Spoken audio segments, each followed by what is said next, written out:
నమస్కారం. భారతవాస్ కార్యక్రమానికి స్వాగతం. ఈ రోజు మనం ఒక అత్యంత కీలకమైన అంశంపై చర్చించుకోబోతున్నాం. అదే మోటార్ వెహికల్ యాక్సిడెంట్స్ మరియు ఇన్సూరెన్స్ క్లెయిమ్స్. మనం నిత్య జీవితంలో తరచుగా ఎదురయ్యే ఈ సమస్యలు తెలియని ఎన్నో చట్టపరమైన చిక్కులు కలిగి ఉంటాయి.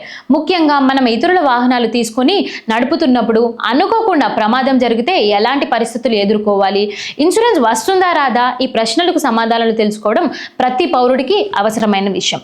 మన భారతదేశంలో ప్రతిరోజు వేలాది రోడ్డు ప్రమాదాలు జరుగుతూనే ఉన్నాయి. ఈ దుర్ఘటనలు కేవలం ప్రాణ నష్టాన్ని కాకుండా శారీరక క్షోభను మాత్రమే కాకుండా ఆర్థికంగా కూడా కుటుంబాలను కుదిపివేస్తున్నాయి. ఈ రోజు ఈ సమస్యకు సంబంధించిన చట్టపరమైన అంశాలు, ఇటీవల వచ్చిన ముఖ్యమైన తీర్పులు వివరంగా విశ్లేషిద్దాం. ముందుగా ఇటీవల కాలంలో రోడ్డు ప్రమాదాలు పెరిగిపోతూనే ఉన్నాయి. గణాంకాలు స్పష్టంగా చూపిస్తున్నాయి. తెలంగాణలోనే ఆన్ యావరేజ్ చూసుకుంటే ప్రతిరోజు 25 ప్రమాదాలు జరుగుతున్నాయంటే పరిస్థితి ఎంత తీవ్రంగా ఉందో అర్థం చేసుకోవచ్చు. దేశవ్యాప్తంగా చూస్తే ఈ సంఖ్య మరింత ఆందోళనకరంగా మారిపోతుంది. ఈ ప్రమాదాలకు అనేక కారణాలు ఉన్నాయి. ఒకటి, రోడ్డుపై లైటింగ్ సరిగ్గా లేకపోవడము, లేకపోతే సేఫ్టీ మెజర్స్ ప్రాపర్గా ఉండకపోవడము, డివైడర్లు లేకపోవడము ఒక కారణమైతే డ్రైవింగ్ నిర్లక్ష్యం మరో ప్రధాన కారణం.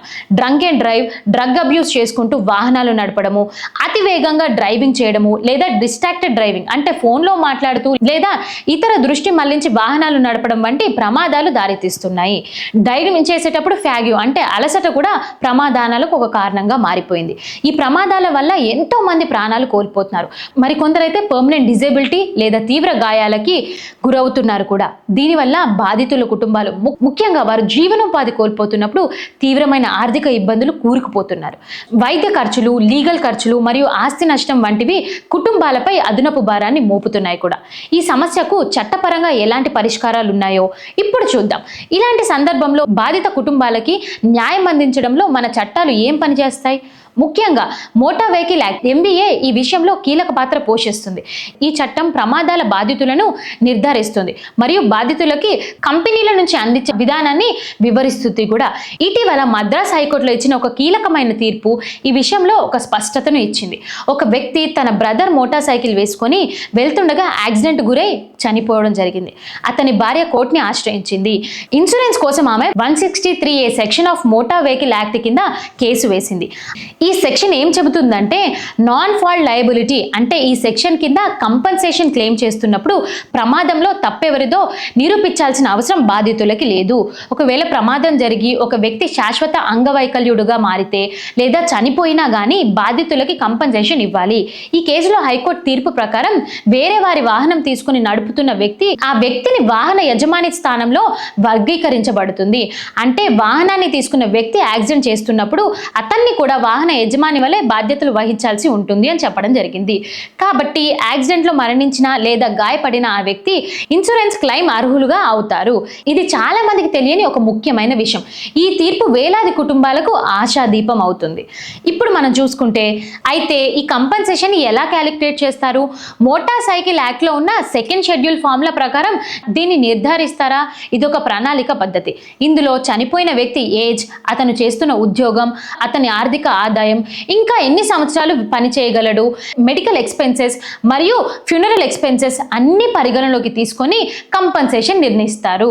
ఉదాహరణకు యువకులు అంటే 25 నుంచి 35 సంవత్సరాల మధ్యలో ఉన్న వారికి వారి ఫ్యూచర్ ఎర్నింగ్ కెపాసిటీ ఎక్కువగా ఉంటుంది కాబట్టి ఎక్కువ కంపెన్సేషన్ వచ్చే అవకాశం ఉంటుంది. వృద్ధులకు అంటే 60 ఏళ్లకు దాటిన వారికి ఇది కొంచెం తక్కువగా ఉండవచ్చు.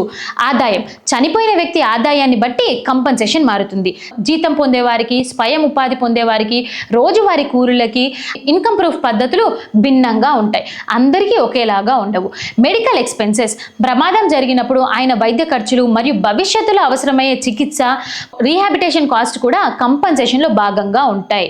ఇంకొకటి ఫ్యూనరల్ ఎక్స్పెన్సెస్, అంత్యక్రియల ఖర్చులు కూడా ఒక నిర్దిష్ట మొత్తంలో చెల్లిస్తారు కూడా. నష్టపరిహారం విషయంకి వస్తే చనిపోయిన వ్యక్తి జీవిత భాగస్వామికి, పిల్లలకు అయ్యే నష్టం కూడా పరిగణలోకి తీసుకుంటారు. ఈ compensation motor accident claim tribunal ట్రైబ్యునల్స్గా పర్యవేక్షిస్తారు. మరి ఇంకా చూసుకుంటే ఒకవేళ వాహనానికి ఇన్సూరెన్స్ లేకపోతే ఏం జరుగుతుంది? ఇది చాలా మంది అడిగిన ప్రశ్నే. ఈ సందర్భంలో ప్రమాదానికి కారణమైన వాహనాన్ని నడుపుతున్న వ్యక్తి మీదే నేరంగా బాధ్యత లేబిలిటీ పడుతుంది. అతను తన ఆస్తులను అమ్ముకోవాల్సి రావచ్చు లేదా తీవ్రమైన ఆర్థిక ఇబ్బందులకు గురి కావాల్సి వస్తుంది. ఇన్సూరెన్స్ లేకుండా వాళ్ళ లీగల్ పెనాల్టీస్ కూడా పడతాయి. కొన్ని కేసుల్లో జైలు శిక్ష కూడా పడవచ్చు. కాబట్టి ఇన్సూరెన్స్ అనేది తప్పనిసరిగా తీసుకోవాలి. 2 రకాల ఇన్సూరెన్స్లు ఉంటాయి. ఒకటి డైరెక్ట్ ఇన్సూరెన్స్, ఒకటి ఆన్ డ్యామేజ్ ఇన్సూరెన్స్. ఇది మీ వాహనానికి జరిగిన నష్టాన్ని కవర్ చేస్తుంది. ఇంకొకటి థర్డ్ పార్టీ ఇన్సూరెన్స్. ఇది తప్పనిసరిగా ఉండాల్సిన ఇన్సూరెన్స్. మీ వాహనం వల్ల వేరొకరికి జరిగిన గాయాలు, మరణం లేదా ఆస్తి నష్టాన్ని ఇది కవర్ చేస్తుంది. ఈ థర్డ్ పార్టీ ఇన్సూరెన్స్ లేకపోతే ప్రమాదం జరిగినప్పుడు ఈ వ్యక్తుల ఆస్తులు ప్రమాదంలో పడిపోతాయి. అందుకే దీన్ని తప్పనిసరిగా తీసుకోవాలి. ఇంకొక ముఖ్యమైన విషయం, మైనర్ డ్రైవింగ్. 18 సంవత్సరాల లోపు వారికి వాహనం ఇవ్వడం అనేది చట్టరీత్యా నేరం. ఒక మైనర్ తో చేసిన ఏ కాంట్రాక్ట్ అయినా వైడ్ కాంట్రాక్ట్ అవుతుంది. కాబట్టి ఒక మైనర్ యాక్సిడెంట్ చేసినప్పుడు వాహన యజమానిదే పూర్తి బాధ్యత అవుతుంది. యజమాని అంటే మైనర్ కు వాహనం ఇచ్చిన వ్యక్తి. భారీ మూల్యం చెల్లించాల్సి వస్తుంది కూడా.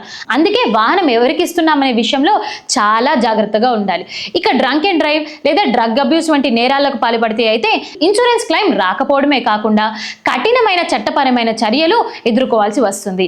ఆల్కహాల్ టెస్ట్ రిపోర్ట్ పాజిటివ్ వస్తే ఇన్సూరెన్స్ కంపెనీ డబ్బు చెల్లించడానికి నిరాకరించే అధికారం ఉంటుంది కూడా ఇన్సూరెన్స్ కంపెనీస్కి.